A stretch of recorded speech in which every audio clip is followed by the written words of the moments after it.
Fala moçada, tudo bem? Meu nome é André Casado, eu sou jornalista, tenho 33 anos, estou no Instagram como Carimba Casado. Alguns de vocês aí devem me conhecer, outros não, muito prazer.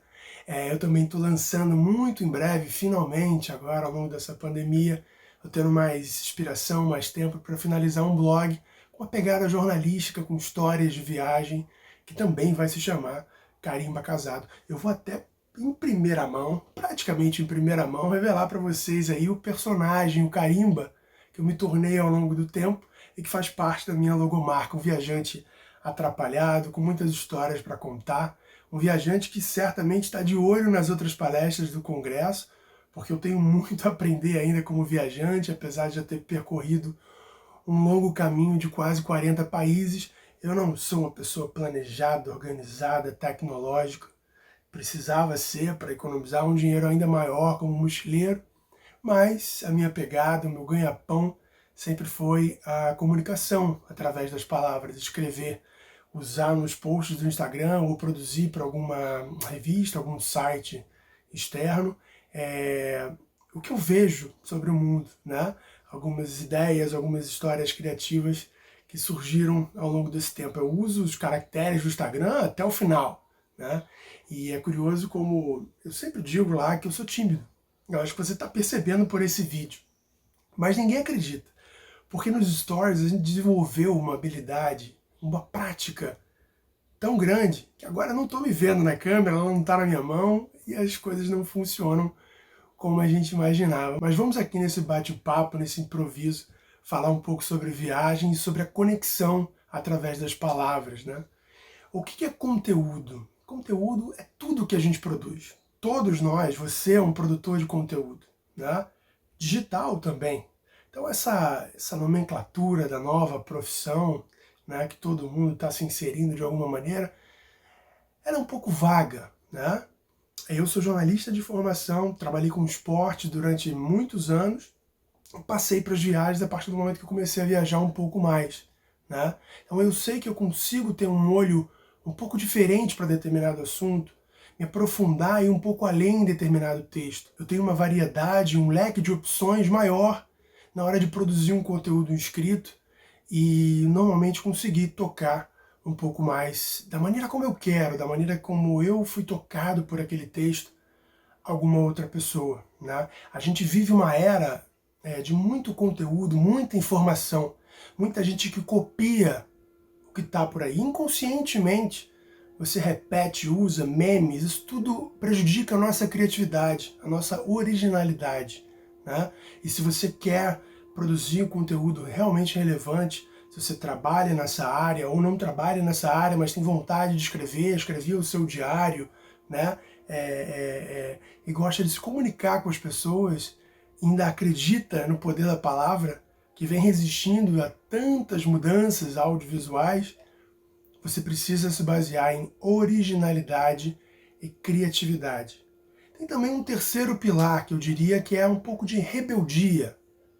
Ser honesto, a honestidade na hora de colocar nas palavras, não ter medo do que você está alcançando com aquilo ali, né? A gente pensa e tem muitas opiniões, mas muitas vezes você pensa, poxa, eu devo escrever dessa forma? Eu devo fazer isso realmente?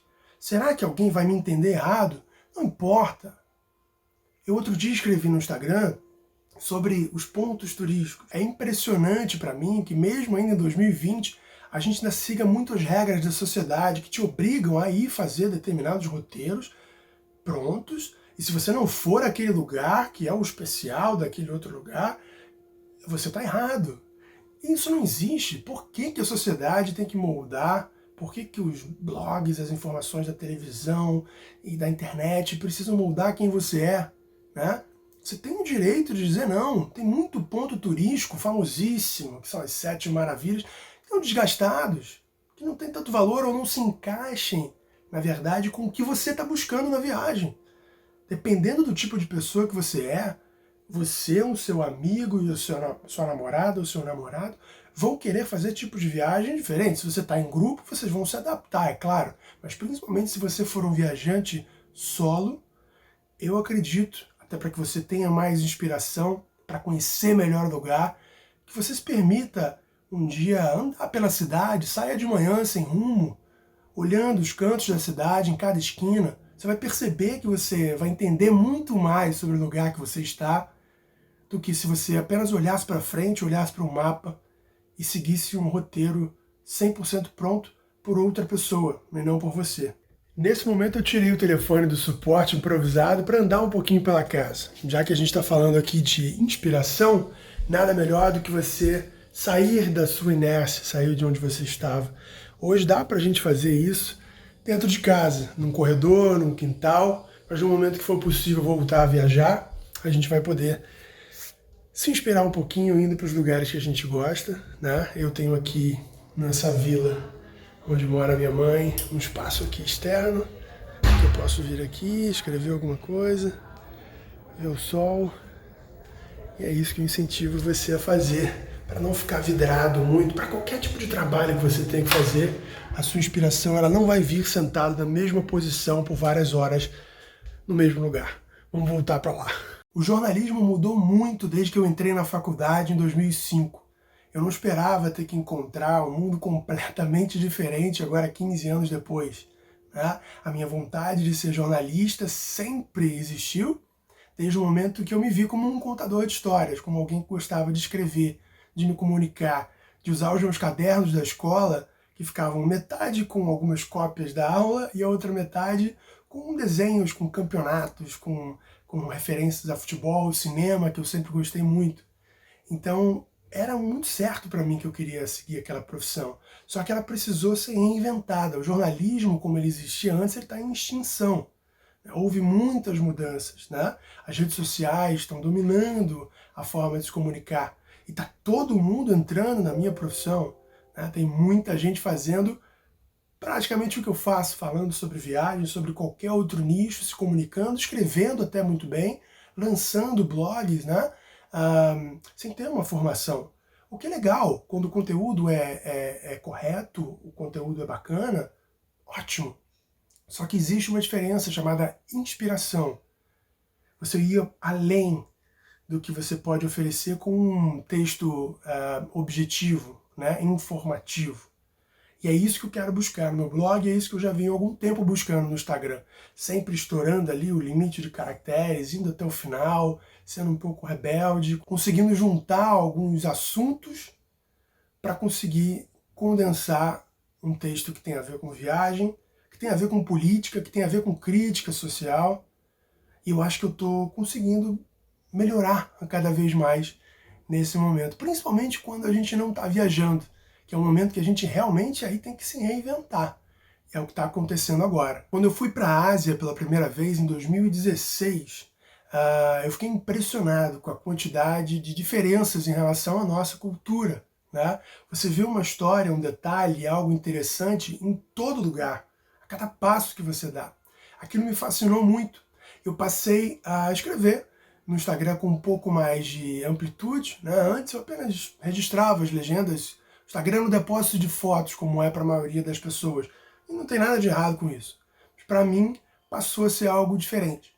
Ao longo de 2017, 2018, eu comecei a amadurecer essa ideia de criar um conteúdo que fosse meu, né? Eu parasse de produzir para outras pessoas, parasse de tentar voltar para a área de esporte. Eu trabalhei na Globo durante quase 6 anos, saí para morar fora a primeira vez, e quando eu voltei ao Brasil, eu queria voltar. Todo mundo quer a estabilidade, né?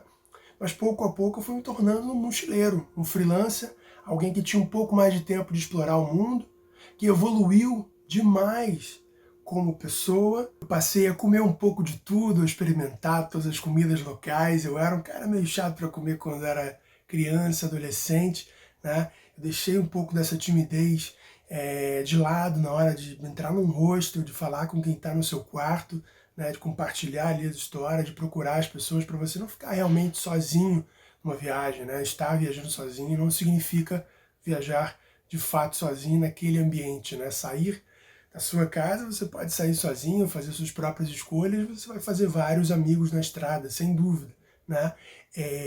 Abrir mão de conforto, né? Não achar que as coisas são importantes. Eu tenho muita coleção aqui em casa, vocês estão vendo algumas delas aqui, entre almofadas, coisas de países, CD, DVD, garrafas que eu vinha trazendo. Eu estou me livrando um pouco disso cada vez mais, em termos de roupa, eu nunca fui muito ligado a isso. Isso tudo é o efeito de viajar muito e ver outras culturas, de que maneira as pessoas estão se mantendo e o que é realmente importante na vida pra gente. Eu quero dar alguns exemplos aqui, né? Exemplos mais práticos para que vocês entendam um pouco mais sobre a maneira como eu procuro me inspirar em escrever, porque é um assunto que não se ensina, né? Existem alguns métodos, algumas ideias que você pode tentar seguir e procurar fazer, mas não é algo objetivo, né? A gente está falando de algo abstrato, né? De uma habilidade que você desenvolve ao longo da vida, ou que você já tem, já gosta, e consegue colocar em prática, como eu falei antes, sem medo de ser honesto. Seja honesto com você mesmo, com o que você pensa, não importa se algumas pessoas não vão concordar ou não. Nesse momento em que a gente está vivendo uma pandemia, uma situação complicada, eu não me furto de escrever sobre isso no Instagram. Eu não escrevo apenas que eu estou com saudade de viajar. Eu toquei em assuntos como política, como antes eu havia feito muito eventualmente, né? Eu fiz uma entrevista fictícia com o Bolsonaro em que eu falo de viagens, eu critico a postura dele também. Eu tenho certeza, eu sei por algumas mensagens que eu recebi, que eu perdi muitos seguidores, mas eu fidelizei tantos outros, e é isso que vale para mim. Uma audiência fiel, de qualidade, que vai me seguir não só numa rede social, no momento que eu lançar um livro. Eu tenho um projeto, está começando a sair do papel, alguns esboços de um e-book, um livro que fala exatamente de como a gente não deve viajar, né? Já que eu não quero dar nenhum tipo de receita de bolo do que você deve fazer, assim, assado, faça isso, me copie, porque eu não acredito nisso, né? Tudo que você não deve fazer, eu já passei, por ser um mochileiro atrapalhado, uma pessoa desorganizada. Então a minha pegada é essa, para você poder entender os erros, né, e não cometê-los. E claro, aconteceram coisas muito curiosas, muito engraçadas, então é um e-book divertido. Entre os exemplos, tem esse que eu falei, da entrevista com o Bolsonaro, que eu pensei desde o início da pandemia. De que maneira eu vou construir, quando eu vou lançar. E no dia 31 de março foi a data que fez o aniversário, né, do golpe militar, do início do regime militar no Brasil. E o Bolsonaro deu uma entrevista falando a respeito disso. Ele me deu um prato cheio para terminar o meu texto, essa minha entrevista fictícia que virou um post que deu uma viralizada bacana, né? Foi importante para mim e acho que as pessoas conseguiram ao mesmo tempo se divertir e me admirar pela maneira como eu estava me posicionando sobre aquele assunto. Claro, você tem a sua opinião política, seja parecida com a minha ou não, isso vai nortear o fato de você gostar ou não, mas eu não estou preocupado com isso. Eu preciso me posicionar no momento que eu acho necessário. A gente não está viajando, a gente, óbvio, lembra de algumas viagens, conta algumas histórias, mas o momento atual é importante. Isso no jornalismo se chama notícia quente. Então, o meu conteúdo não vai deixar de passar pelo coronavírus. Um outro exemplo foi, eu pensei no próprio vírus, que existe batizado como coronavírus desde a década de 60. E ele agora conhece todos os países do mundo, romantizando, claro, o vírus. Não é algo que seja fácil de entender, apenas se você tiver um olhar da literatura naquilo ali, né? Se tornou uma crônica de como o vírus sempre tentou, um vírus mochileiro, quis conhecer o mundo, ele quis se espalhar, mas ao longo de muitos anos foi impossível, porque a nossa sociedade ela sempre já esteve contaminada. Pense no número de barreiras que nós colocamos entre nós no último século, com as guerras, com os regimes militares, com o esquecimento de continentes. Uma África teve sempre fome, continua tendo, mas turisticamente era um lugar completamente isolado. E isso mudou agora. Hoje é possível, esse vírus só se espalhou pelo fato de que o mundo está diferente, as pessoas estão mais unidas, em conexão maior, não existem mais fronteiras.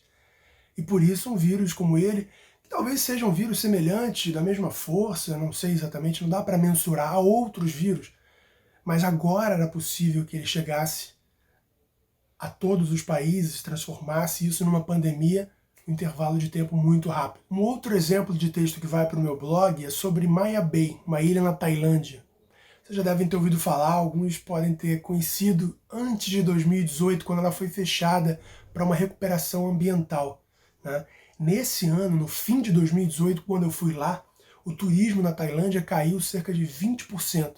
Muitos hotéis e hostels estavam trabalhando ali com 50% a 60% da capacidade. Por quê? O lugar é tão místico, é tão importante por causa do filme A Praia, com Leonardo DiCaprio, que muita gente deixou para uma próxima oportunidade. Vou colocar a Tailândia no fim da minha fila. Daqui a 2 anos, quando eles reabrirem essa ilha que eu quero tanto conhecer, eu vou. Você veja, olha o tamanho da importância. A Tailândia foi o primeiro país a se abrir mundialmente para o turismo no Sudeste Asiático e trouxe todo o restante dos vizinhos também. Isso é muito interessante. Então eu entrevistei naquela época algumas pessoas para falar sobre a importância daquele lugar, colhi alguns depoimentos, tem algumas místicas em torno disso, como um filme despretensioso, um roteiro que foi escrito para contar uma história, e a Tailândia foi escolhida aleatoriamente, né? Inicialmente, né? Houve uma ideia, eles precisavam conhecer um lugar, foram ao país e conseguiram fazer aquela filmagem. Não se esperava que aquilo ia explodir mundialmente. Eles tinham uma ideia, claro, mas tem uma história por trás disso. Eu acho isso muito interessante. Então esse é o conteúdo de viagem que eu quero passar, e não é difícil para você fazer. Seja você um jornalista ou não, você precisa ser curioso, né? E não ter medo de escrever. Tenha suas opiniões, seja rebelde, como eu falei, e seja honesto com você mesmo, com o seu leitor. Para finalizar, eu não quero tomar muito mais do seu tempo. Estou à disposição lá no perfil Carimba Casado no Instagram para a gente trocar uma ideia, para eu explicar talvez um pouco melhor, através das palavras, que é o meu forte, não de falar o que eu penso, de que maneira a gente pode se inspirar, de que maneira eu posso ajudar você. Eu tenho certeza que se você está vendo a minha palestra nesse dia de escritores, né, de jornalistas, de pessoas que se conectam através das palavras, é porque você tem interesse nesse assunto. E o exemplo tem a ver com uma música que fez muito sucesso em 2005, de um cara chamado James Blunt. A música You're Beautiful, vocês já devem ter ouvido falar, ela fez muito sucesso, tocou em novela no Brasil. Ele, James Blunt, estava lançando o primeiro CD dele, com 32 anos. Ele era militar antes. E ele tinha um sonho de fazer carreira na música. E aquela música fez toda a diferença para que ele ganhasse milhões, para que ele fosse reconhecido mundialmente, desse o salto que ele conseguiu dar na carreira dele no primeiro disco. E a música é muito simples. É uma troca de olhares com uma mulher no metrô. Depois ele admitiu que aquela mulher, na verdade, era a ex-namorada dele. Ele a viu com um homem. E não havia nada que ele pudesse fazer. E ele estava high, como ele fala na música, né? Sob efeito de droga, provavelmente. Nunca entrou em detalhe, pelo que eu vi nas entrevistas. Em 2 minutos ele escreveu uma letra. A melodia é importante, é claro, os instrumentos. A música até foi muito criticada. Várias listas colocam ela como uma das músicas mais chatas. Se eu ouvi realmente muitas vezes, não sei, a voz dele. Mas tenha certeza que ele conseguiu, com aquela poesia, com aquele pequeno momento de inspiração, alcançar tanta gente e construir a carreira dele. Eu ainda procuro a minha palavra, o meu texto, um diálogo de cinema para quem trabalha com cinema, que vale $1 milhão, que jogue a gente para um outro nível. Nem sempre é necessário, né? O importante é que a gente se preocupe em conectar, em fazer sorrir, fazer chorar 1, 2, 5 pessoas. Eu fico muito feliz sempre que eu tenho um retorno no Instagram de alguém que se identifica com o texto, que se emociona, que passa adiante, né? Eu acho que é esse o meu propósito. Eu, em 33 anos, olhando à minha volta, ainda não identifiquei em nada que eu saiba fazer melhor do que escrever. Entre essas madrugadas que eu tenho me inspirado, tentado escrever, é quando eu funciono melhor, normalmente até à base de bebida, de energético, o que eu não recomendo você fazer. Estou estragando aqui meu corpo. Nesses últimos 2 meses, a quarentena não tem sido fácil. Ninguém disse que seria fácil. Eu decidi escrever um recado para mim em um rascunho de e-mail. Eu escrevi assim: você tem muito a dizer. Nunca se esqueça disso. como se fosse uma maneira de eu me comunicar com outra pessoa, né? Quando a gente escreve alguma coisa para o nosso futuro, foi mais ou menos essa experiência extracorporal que eu tinha, e eu tinha algum medo de não lembrar como eu fui produtivo, como eu estava me sentindo naquela madrugada, as ideias que eu fui fluindo e tendo. Então, esse é o meu recado para você. Você tem muito a dizer. Provavelmente você não está explorando o seu potencial completo. Pensa nisso. Então é isso, galera. Muito obrigado pelo convite, André e Daniel. O congresso tem sido um sucesso, foi uma grande ideia, um grande serviço a todos nós, né, que consumimos esse tipo de conteúdo. Espero que vocês se cuidem e a gente volte a viajar já nesse segundo semestre desse ano, pouco a pouco, e a gente possa inspirar tanta gente por aí, pessoalmente, né, não tanto só através das redes sociais, das palavras, tá certo? Obrigado, até mais.